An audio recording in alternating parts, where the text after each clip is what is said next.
Well, for movie buffs, there's no better cure for the post-holiday blues than the much-anticipated release of the official Oscar nominee list. Today was the big day, and as usual, there were the obvious picks and the major snubs. ABC's David Wright brings us this look at this year's Oscar outcasts.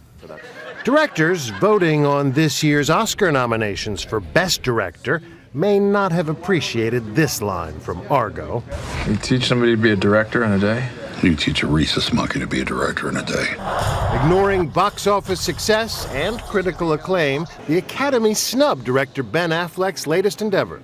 What's your middle name? Leon. Shoot him. He's an American spy. Cut! They also snubbed Catherine Bigelow's Zero Dark 30 about the plot to find and kill Osama bin Laden. We'll never find him. The director's category was, I think, a shock to everybody in Hollywood. The fact that both of them were left off the list is pretty shocking. And then you've got Tom Hooper, who directed Les Miserables, which a lot of people love. So different from this hell I'm living. Tom Hooper's Les Mis also shut out for Best Director. So too Quentin Tarantino's Django Unchained. But all four movies are up for Best Picture. Go figure. The Academy can be fickle. Instead of the blockbusters, two small independent movies got into the final five for Best Director: Ben Zeitlin's Beasts of the Southern Wild and Michael Haneke's Amour. A foreign language film so far showing in just 3 theaters here in the U.S. 85-year-old Emmanuelle Riva is the oldest ever nominee for Best Actress. This year, the category also includes the youngest ever nominee. 9-year-old Quavasion Wallace of Beasts of the Southern Wild. On the men's side, slightly more conventional picks. He's won before. He has won before. He's won before. He has won before. He's won before. All 5 Best Supporting Actor nominees are previous Oscar winners. Breath of fresh air in that category.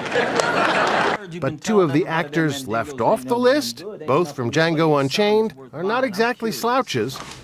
What makes you such a Mandingo expert?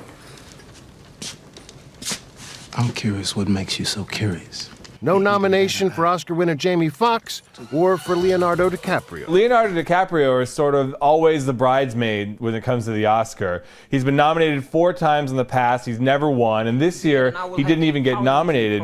As expected, Lincoln took home 12 nominations, the most of any movie. Those left off the list can take comfort they're in good company. Judy Garland was passed over for The Wizard of Oz.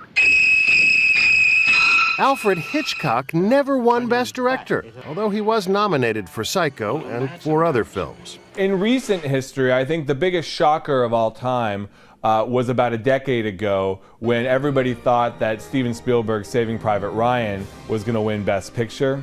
And instead, it went to Shakespeare in Love.